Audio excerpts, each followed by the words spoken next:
Mga ka-showbiz, mababa ang TV rating sa pagpasok sa taong 2024. Expected namang mababa talaga ang viewership kapag patapos ng taon hanggang sa bagong taon. Mukhang nasa labas ang karamihan ng tao dahil siguro may datong sila nung Pasko kaya panay ang panonood nila ng sine ng Metro Manila Film Festival 2023. Mababa ang ratings sa mga noontime show nung unang araw ng 2024 kung saan nag-live na sila. May bagong games sa Itbulaga pero hindi ito pumalo sa ratings. Ang EAT ng TV5 kung saan binabanggit na rin nila ang Itbulaga at ang Showtime. Kinabukasan, mababa pa rin ang ratings ng Itbulaga. Kahit masaya naman ang bagong games nila at mas masaya na silang panoorin ngayon. Naka 2.7% lang sila.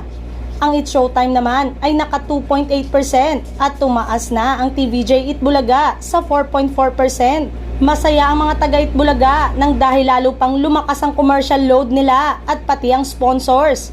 Talagang nabalik ang dating dami ng commercials nung ang TVJ pa at legit Dabarkads ang host nito.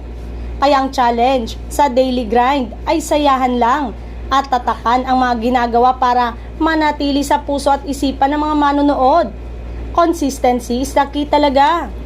Maliban sa sponsors at ratings, malalaman mong nagkakadent ang programa at ang mga talent dito kung may endorsement ng pumapasok sa mga host, which show real and solid branding na pinagkakatiwalaan talaga sila ng advertisers.